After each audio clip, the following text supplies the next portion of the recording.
Eduardo Londoño, profesor de la Universidad Católica Luis Amigó, nos acompaña a esta hora de la mañana aquí en la mesa de Consejo de Redacción. Profesor, gracias por acompañarnos. Muy buenos días, muchas gracias a ustedes por la invitación y esperamos hacerle claridad a mucha gente sobre ciertos aspectos de lo que estaban hablando en este momento de un panorama oscuro. Así es, profesor. Vamos a hablar precisamente de esta catástrofe que algunos han llamado catástrofe bursátil a nivel global. Wall Street presentó ayer uno de los días más tristes y lamentables desde hace 5 años. No registraba estas caídas y como estaban mencionando anteriormente Cata y Sebas, pues algunos países ya comienzan a responder. Por ejemplo, China con el 34% luego de estas medidas impuestas por el presidente Donald Trump. Mire, tenemos para Colombia un incremento base que fue del 10%. Algunos lo miran como un aspecto positivo, otros negativos. ¿Cuál es la realidad? ¿Tenemos o podemos visualizar una catástrofe o encontramos aquí una oportunidad de negocio? A ver, el comercio mundial lo acaban de sacudir desde la misma base, ¿cierto? Son 3 ejes económicos o los que se mueven la economía y el comercio del mundo, que son Estados Unidos, China y la Unión Europea. Estados Unidos le declara la guerra a los otros 2 y vienen las retaliaciones. Vamos a entrar en una guerra y de las guerras va a haber miles de millones de damnificados en el mundo. Es decir, yo no he podido entender muy bien qué es lo que persigue el presidente Trump con estas medidas. Para nosotros... Autoabastecerse, generar producción interna de los Estados Unidos. Pero es que ellos necesitan muchas materias primas y necesitan muchas cosas. Y ayer el presidente Macron dijo, paramos la inversión extranjera también en los Estados Unidos. Entonces esto va a ser una serie de retaliaciones que eso van a ir en contra del comercio mundial. Ahora, subir los aranceles significa encarecer los precios. Pero también es una oportunidad para otros países, por ejemplo, como para Colombia, competir con otros pares. El café va a subir un 10% allá, ¿cierto? Entonces, en la medida en que sube el costo de las cosas, se rebaja el consumo. Profesor, ¿por qué verlo como una catástrofe cuando sube el mismo porcentaje casi que para todos los países del mundo? ¿No se mantendría básicamente la misma regla o cómo lo ve usted? Es que el problema no es que suba igual para todos o diferencial muchas veces, sino que es que sube. Y entonces las clases menos favorecidas en el mundo entero van a rebajar el consumo de las cosas y el comercio va a rebajar y eso se va a representar en el comercio. Ahora, Estados Unidos, pues partamos de la base de que no hay un solo país en todo el mundo que sea plenamente autoabastecible. Todos necesitamos de todos. Entonces ahora viene la retaliación y entonces cuando le suban el 20 o el 25%, ya China habló del 34%. La Unión Europea está hablando del 20-25%.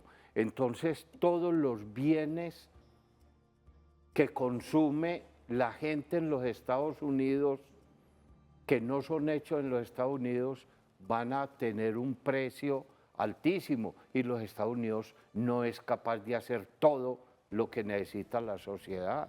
Ahora, pero mire, profesor, y también Claudia y Sebastián, les propongo que sumemos a esta conversación a través de Zoom a Jaime Flores. Él es director de Comunicaciones Hispanas de la campaña de Donald Trump. Nos está acompañando a esta hora en Consejo de Redacción y nos servirá mucho también su apreciación, doctor Jaime, para sumar el entendimiento a esta situación. ¿Qué es lo que pretende? Y le trasladamos esa pregunta que estábamos conversando en la mesa. ¿Qué es lo que pretende el presidente de los Estados Unidos, Donald Trump, con este incremento de los aranceles a nivel mundial? Bienvenido.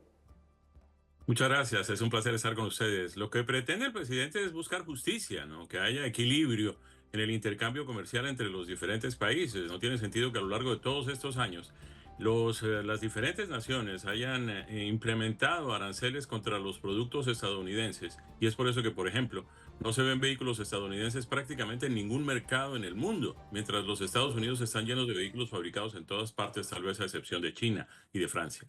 El caso es que lo que tenemos aquí es que a lo largo de los años se han venido imponiendo aranceles contra los productos de los Estados Unidos y nadie decía nada, nadie reclamaba nada por esto y nadie llamaba a nadie de estar llamando a una guerra comercial simplemente porque le ponían aranceles al país que es el mayor consumidor y el mercado comercial comprador más grande del mundo.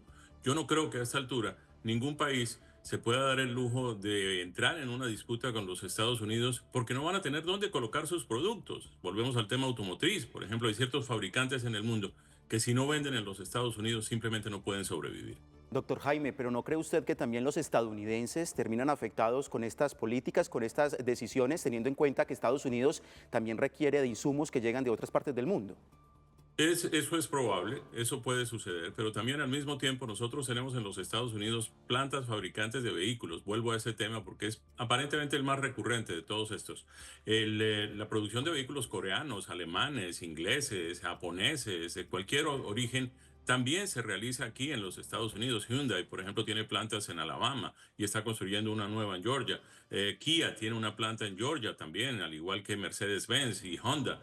Hay fabricantes de BMW en Carolina del Sur, de manera que los estadounidenses van a poder seguir comprando productos de origen europeo, pero fabricados en los Estados Unidos, generando mano de obra en los Estados Unidos y salarios mejores para los trabajadores estadounidenses, que es lo que lamentablemente no sucede con lo que importamos de otros países, porque no es solamente el tema de los aranceles, particularmente con China, es también el tema de las maniobras cambiarias que hace el Partido Comunista Chino y del hecho de que se le paga muy mal, casi que como esclavos, a la mayoría de los trabajadores en la China. Jaime, con los buenos días y el gusto de saludarte, esto podría también dar la vuelta y hacer que algunos países que tuvieron un incremento en sus aranceles un poco más altos busquen a países como Colombia para empezar a manufacturar aquí y hacer desde aquí el envío con un incremento arancelario del 10%. Claro que sí, Claudia, es un gusto saludarte también. Sí, mire, todo esto va a llevar a unas negociaciones. Ya seguramente los embajadores de los diferentes países en Washington están trabajando con las personas del Departamento de Comercio para encontrar equilibrio en todo esto. Esto va a abrir una cantidad de posibilidades de negociaciones, pero también de opciones para otros países, como usted lo menciona, el caso de Colombia. Si lo que en este momento pues se está trayendo de China, podría fácilmente traerse de países de América Latina a un costo muchísimo más bajo en lo que tiene que ver con transporte. Habría seguramente un periodo de ajuste. Aquí va a haber sangre, sudor y lágrimas por el curso de los próximos meses, pero esto tiene que equilibrarse en algún momento. Los Estados Unidos no pueden seguir con la balanza de pagos que tienen tan desfavorable, con el incremento de todos los años de 2 trillones de dólares en su deuda, gastando dinero y comprando cantidades de cosas en todos los países que no le compran a los Estados Unidos cantidades similares. De manera que busquemos equilibrio, que es lo que el presidente Trump quiere con estas medidas. Busquemos que haya justicia en el intercambio comercial entre los países. Doctor Jaime, le pedimos que continúe con nosotros un minuto más porque quisiera preguntarle a Eduardo cuál es la percepción frente a lo que le pasaría a los colombianos, es decir, los televidentes que nos están viendo en este momento, ¿qué consecuencia tendrían a partir de estas decisiones? A ver, es que nosotros no podemos remitir este hecho simplemente a los vehículos, ¿cierto? Nosotros tenemos un tratado de libre comercio con los Estados Unidos donde hay 11.400 posiciones arancelarias diferentes que se van a ver afectadas todas, ¿cierto? Entonces, cuando empiezan a tomar decisiones unilaterales de este tipo, 11.400 productos van a llegar más costosos a los Estados Unidos. Eso significa que se van a consumir menos, de manera que nosotros vamos a tener un sacudón grande también en muchos ramos de la economía donde las exportaciones no son muy grandes. Y si no son muy grandes y las vamos a encarecer, las vamos a terminar realmente. Por lo menos ¿cierto? el 30% equivale a la producción antioqueña, a esas Exactamente. exportaciones que se adelantan en Estados y Unidos. eso se va a traducir en desempleo, en pobreza y en otra serie de cosas. Hombre, yo realmente no entiendo mucho la posición de los Estados Unidos, que toda la vida fue el faro, la luz del librecambismo, de la apertura, del comercio abierto, y venir ahora a hablar de capitalismos nacionales como política de Estado. No entiendo realmente. Mire, Jaime, de acuerdo a lo que nos está diciendo aquí en la mesa el profesor, pues es sorprendente cómo la decisión de solo una persona puede alterar, cambiar toda la estructura económica a nivel global. A propósito de esta pregunta, y siendo usted colombiano, nos decía el profesor que se van a encarecer algunos productos. Si usted como colombiano o americano ingresa hoy o mañana o a partir del próximo 10 a un supermercado de los Estados Unidos, tiene un producto colombiano con un incremento versus un producto americano, ¿por cuál se va usted? A ver, Claudia, por mucho tiempo los productos colombianos han sido muchísimo más caros en los mercados americanos. Para comprar, por ejemplo, una libra de café, yo puedo comprar una libra de café de cualquier origen, brasileño, de origen dominicano, de origen, qué sé yo, el que venden aquí como café cubano, que todos sabemos que nada tiene que ver con Cuba, pero que es considerablemente más barato que un café de cualquier marca colombiana que se vende en ese mismo supermercado. Y estamos dispuestos a pagar más por una serie de razones. La primera de ellas es una razón sentimental, la otra es una razón cultural, la otra es una razón simplemente del capricho que tenemos de usar y comprar productos nuestros. De manera que yo no creo que haya mucho cambio en lo que tiene que ver con el producto colombiano que se le vende a los colombianos aquí.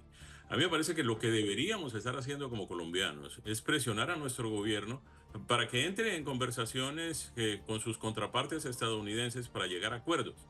Lamentablemente, después de algunas imprudencias del presidente colombiano, pues las relaciones entre ambos países quedaron con un tono un poco de cautela, por llamarlo de alguna forma. De manera que tenemos que buscar cómo hacemos para que los Estados Unidos y Colombia se sienten y se pongan de acuerdo con los Estados Unidos para seguir teniendo vigente el Tratado de Libre Comercio que está firmado entre los dos países y que sigue en efecto, ¿no? Bueno, pues doctor Jaime Flores, director de Comunicaciones Hispanas de la campaña de Donald Trump, muchísimas gracias por acompañarnos hoy en Consejo de Redacción, un tema que seguro pues seguiremos debatiendo en el panorama informativo colombiano. Muchas gracias a ustedes por la oportunidad. Nos quedamos en una última pregunta, profesor Eduardo, y es precisamente frente a la respuesta que nos daba el señor Jaime, la postura del gobierno colombiano frente a todo esto. ¿Qué percepción y qué opinión le merece? Y me sumo a Cata, que escuché al doctor Jaime como muy positivo frente al tema. ¿No lo ve tan catastrófico como lo estamos viendo desde estas tierras? A ver, hombre, yo no estoy hablando de catástrofes, pero sí estoy hablando de damnificados de esta guerra, que van a ser por miles de millones en el mundo, ¿cierto? Esto va a afectar a mucha gente. Nosotros posiblemente no salgamos tan maltrechos.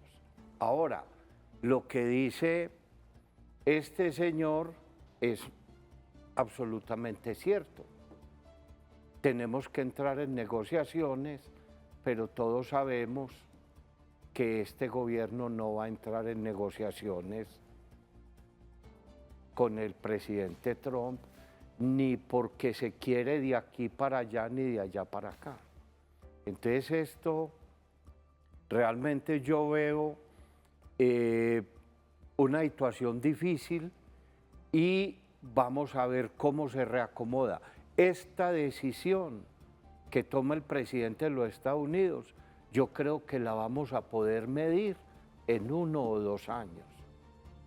Y miramos, lo que sí esperaba Trump que fuera una maravilla y se le vino el mundo encima, fue las bolsas de valores. O sea que el coletazo sería para el próximo presidente. Yo sí creo porque es que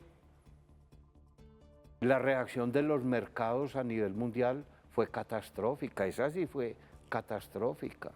Muy bien, Porque Eduardo es que- Londoño. ¿Sabe qué? Un dato curioso al final, antes de cerrar este tema, y es que también hay dos islas, las islas Heard y McDonald, donde ¿Solo hay habitan aranceles pingüinos? y solo habitan los pingüinos y las focas. Sí. Así que bueno, hasta Sí. allá llegó el impacto a nivel Hasta allá global. llegó el impacto. Muy bien, Eduardo Londoño, profesor de la universidad que está con Gracias, nosotros, profe. Católica de Luis Amigo. Luis Amigo. Muy bien, gracias por estar con nosotros Muchas aquí en Consejo de gracias a Redacción. ustedes por la invitación.